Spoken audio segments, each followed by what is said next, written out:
그럼 이제 우리 하나의 말씀 나누도록 하겠습니다. 복의 근원이 되는 삶 두 번째, 여호와의 율법이라는 제목으로 하나의 말씀 나누고자 합니다. 네. 잘 들린다고 얘기해 주시네요. 네. 제가 중동 지역에 갔을 때 일입니다. 한 번은 광야 지역을 갔었습니다. 이 광야라고 하면 물이 별로 없는 지역이잖아요. 그래서 화면에 보이시다시피 이 땅이 아주 메마른 상태였습니다. 어느 정도 메말랐냐면 메마르고 이렇게 바람이 불어서 이 흙들이 쌓였는데 마치 먼지가 많이 쌓인 것처럼 아주 표면이 부들부들하게 되어 있었어요.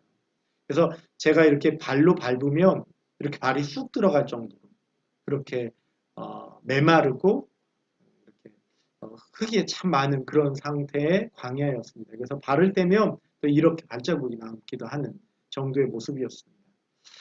이런 곳이다 보니까 당연히 풀들도 그렇게 잘 자라지 못하는 모습들이 있게 되는 것이죠. 제가 잘 모르지만 이렇게 가시들이 있는 것들이 사막에서 잘 견딜 수 있기 때문에 수분이 많지 않아도 견딜 수 있기 때문에 가시들이 있는 풀들이 이렇게 자란다고도 하는데요. 이런 풍경들을 보게 되고요. 또 이렇게 나무 가지들이 거의 이제 말라서 장작으로 쓰기 정말 좋을 정도로 이렇게 되어 있는 모습도 보게 됩니다. 이 근처에 이렇게 여러 가지 풀들도 조금씩은 보게 되지만 전체적으로 이 광야에서는 이 메마른 것들만 보게 되는 것이죠. 근데 제가 길을 걷다가 이 광야의 길을 걷다가 너무 흥미로운 장면을 하나 발견하게 됐어요. 이게 뭐냐면 이 장면입니다. 이 시냇물이 흐르고 있자 그 시냇물 주변으로 풀들이 자라고 있는 것입니다. 네. 가까이서 보니까 이렇게 푸른 색깔이 보인다는 것이죠. 제가 한 번은 이 광야 근처 쪽에 사시는 선교사님을 만난 적이 있어요.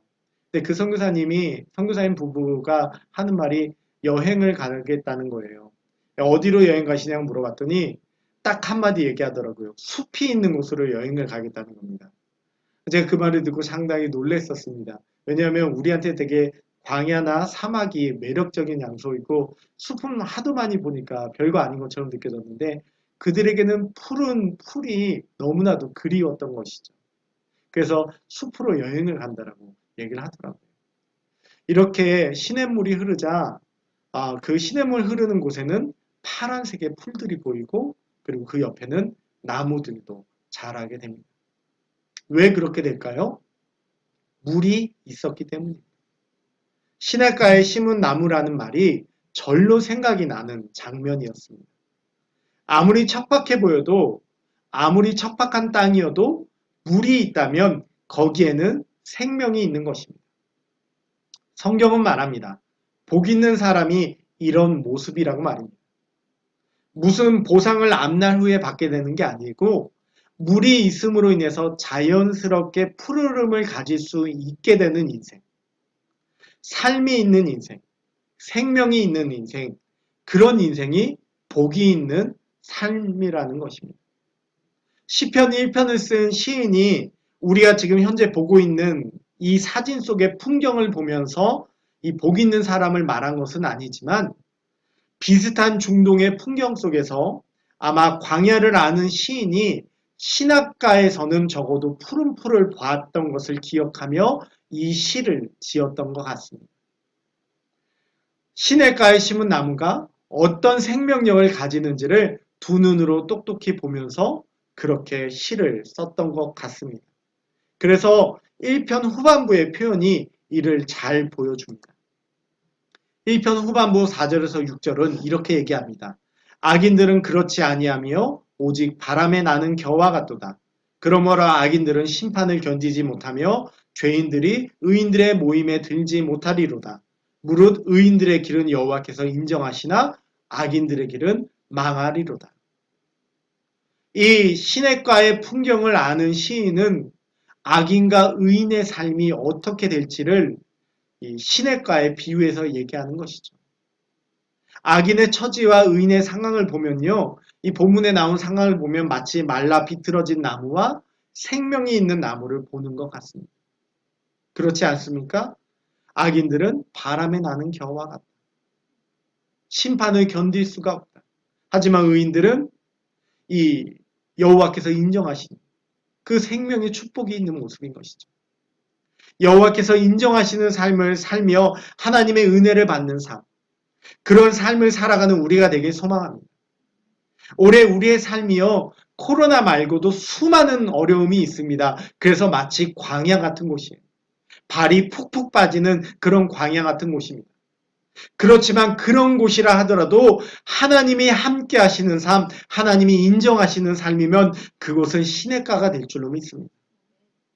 여러분, 그래서 여러분의 삶이 마치 시냇가에 심은 나무 같은 삶이 되시기를 주님의 이름으로 축원합니다. 그렇다면 성경은 어떤 사람이 복이 있는 사람으로 이야기를 할까요? 복의 근원이 되길 원하는 우리에게 있어서 이 부분은 아주 중요한 이야기입니다. 우리 송구 영신 예배 때 하나님께서 복의 근원이 되게 하실 아브라함에게 하신 두 가지 명령을 기억하실 겁니다. 하나는 무엇이었냐면 떠나야 하는 것이었어요. 너의 고향과 친척과 아버지의 집을 떠나라고 하나님이 얘기하셨죠. 복의 근원 될 사람에게. 두 번째는 쫓아가야 되는 것이었어요. 내가 내게 보여줄 땅으로 가라는 것이었어요. 오늘 말씀도 이와 비슷하지 않습니까?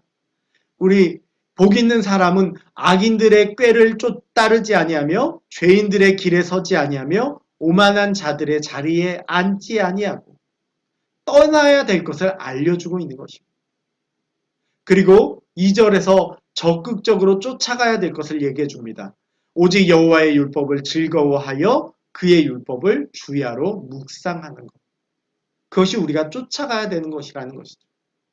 우리가 아브라함처럼 아브라함이 고향인 갈대아 우르를 떠나는 것처럼 우리가 있는 그 지금 사는 곳을 떠나는 것이 아니에요. 우리가 떠나야 될 게 있습니다만 우리가 살고 있는 동네를 떠나는 게 아니에요. 그럼 우리가 무엇을 떠나야 될까요? 오늘 말씀이 잘 알려주고 있는 것이죠. 악인들의 꾀를 따르지 아니하며 죄인들의 길에 서지 아니하며 오만한 자들의 자리에 앉지 아니하는 것. 우리가 떠날 것은 이거라는 것이죠. 우리 1절을 보면요. 악인, 죄인, 오만한 자가 나옵니다. 그런데 우리가 착각할 수가 있어요. 악인을 떠나라는 얘기, 죄인을 떠나라는 얘기, 오만한 자를 떠나라는 얘기로 우리가 착각할 수가 있습니다. 이들을 떠나라는 말이 아닙니다. 세상은 악인, 죄인, 오만한 자들이 있으니까 이곳을 떠나서 수도승처럼 숲속으로 광야로 들어가야겠다 이러라고 얘기하는 것이 아닙니다. 예수님을 한번 생각해 보세요. 예수님은 그 당시 죄인들과 함께 계셨어요. 세리들과 창기들과 함께 계셨어요. 떠나지 않으셨습니다. 본문을 보면요. 악인들의 꾀를 따름, 죄인들의 길에 섬, 오만한 자의 자리에 앉음이라는 거예요.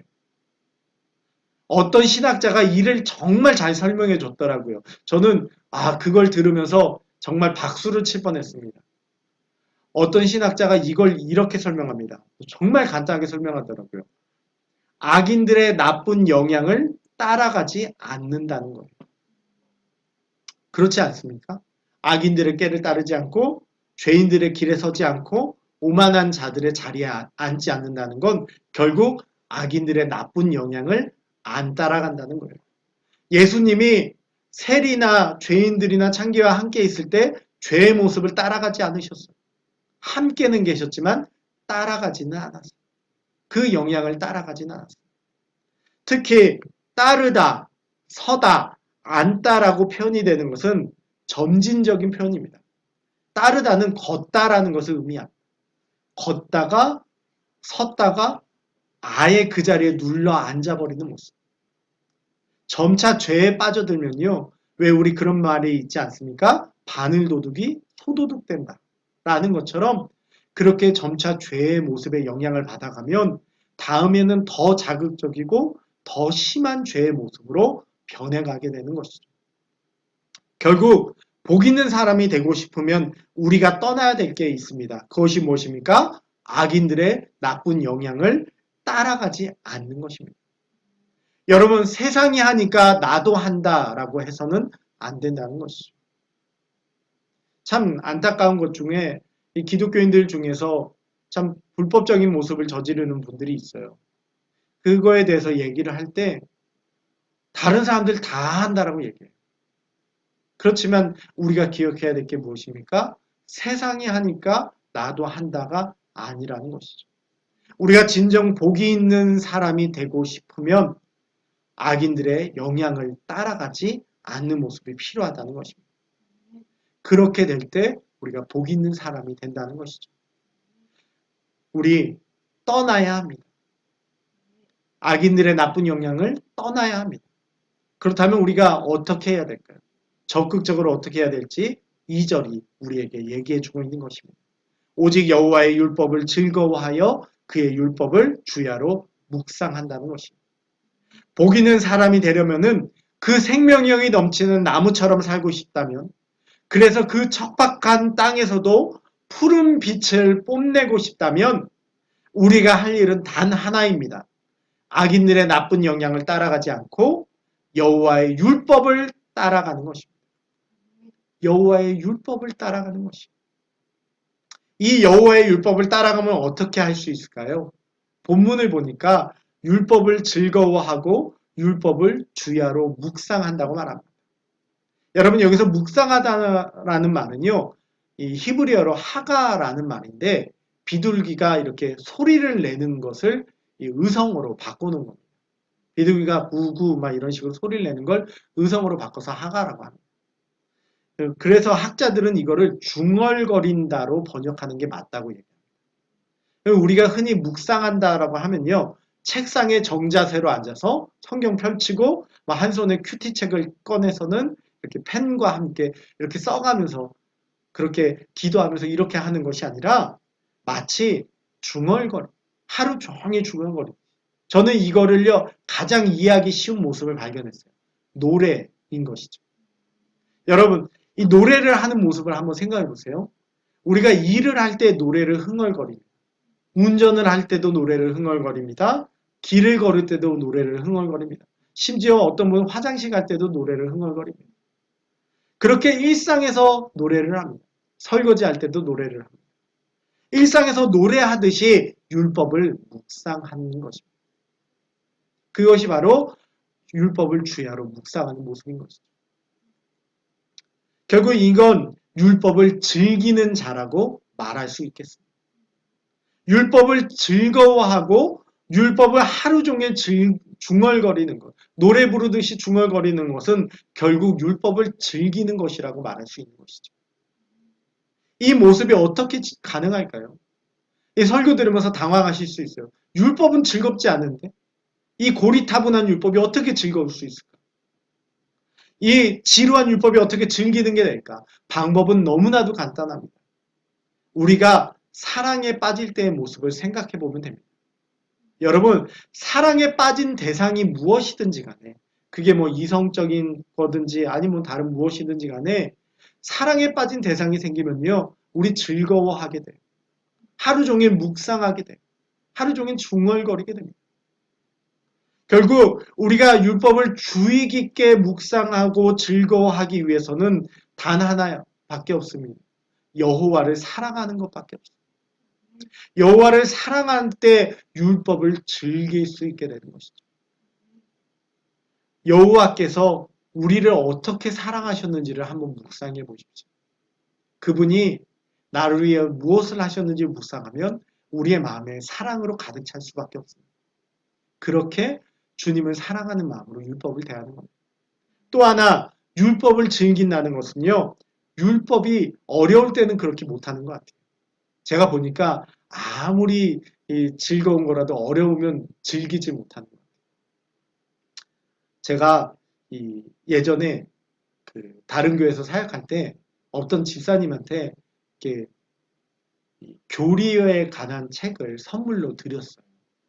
근데 교리라고 그러면 되게 골치 아프고 딱딱하고 어려워 보이잖아요. 근데 이 교리에 대한 책을요, 이분이 받은 그날 다 읽어버리시더라고요. 그러면서 하시는 말씀이 너무 재밌다는 거예요. 이걸 잘 풀어주니까 그 전에 몰라서 답답했는데 배우게 되니까 너무 재밌어서 한 번에 그날 다 읽었다는 거예요. 제가 또 다른 곳에서 성경 강의를 할 때도 마찬가지입니다. 성경을 보는데 너무 어려서 힘든 분이 성경 강의를 들으니까 너무 재밌다는 거예요. 성경 읽는 게 너무 즐겁다는 거예요. 하루 종일 성경 읽게 된다는 거예요. 여러분, 이 하나님 말씀을 배워야지만 즐거워질 수 있어요. 왜냐하면 너무 어렵기 때문에 우리가 하나님 말씀 배워야 돼요. 광고 잠깐 합니다. 숲을 보는 성경 공부 많이 보세요. 여러분, 그거 말고도 말씀 배울 기회를 찾아서 배우셔야 돼요. 그랬을 때 정말 그 안에 하루 종일 즐거움으로 가득 차는 모습이 그 안에 분명히 있어요. 저도 성경 공부할 때 그 기쁨이 무엇인지를 안 사람입니다. 여러분들도 그것을 배워가시길 소망합니다. 우리 1절 말씀을 보니까요. 복 있는 사람이라고 나와요. 근데 이게 단수입니다. 여러분. 그 복 있는 사람은 악인들의 꾀를 따르지 아니하고 죄인들의 길에 서지 않고 오만한 자들의 자리에 앉지 않고. 어떤 신학자는 여기서 이걸 발견하더라고요. 이 단수, 복 있는 사람, 의인은 혼자 있고 주변에 많은 악인들이 둘러싸고 있어요. 그 악인들에 둘러싸여 있는 의인의 모습을 잘 보여준다라고 보고 있어요. 세상 속에서 율법을 따라 살아가는 것, 하나님의 말씀을 따라 살아가는 것, 세상의 방식이 아니라 하나님 방식 따라 살아가는 거 외로운 싸움이 됩니다. 주변에서 그 방식으로 안 살기 때문이에요. 외눈박이 나라에서 두 눈 가진 사람은 비정상이 되는 거예요. 그러나 이 시의 끝은 이렇게 끝납니다. 그러므로 악인들은 심판을 견디지 못하며 죄인들이 의인들의 모임에 들지 못하리로다. 의인들의 모임이라는 것이죠. 나 혼자인 것 같았지만 결코 혼자가 아니라 그 의인들의 모임이 있다는 겁니다. 마치 엘리야가 나 혼자라고 절망에 빠질 때 하나님께서 바알에게 무릎 꿇지 않은 7,000명을 남겨주신 것처럼 하나님께서 그 의인들의 모임으로 우리를 이끌고 위로하고 세우실 것입니다. 이를 기억하며 올해 우리가 할 일은 단 하나입니다. 율법을 따라가는 모습입니다. 이를 위해 주를 먼저 사랑하십시오. 그분이 우리에게 베푸신 사랑을 묵상해 보십시오. 자연스럽게 물이 스며들듯 우리의 마음이 사랑으로 가득 찰 수 있게 됩니다. 그리고 말씀을 공부해 보십시오. 마치 노래를 부르듯이 흥얼거리는 기쁨이 넘치게 될 것입니다. 그렇게 올 한 해 여러분들이 복 있는 사람으로 살아가시기를 주님의 이름으로 축원합니다.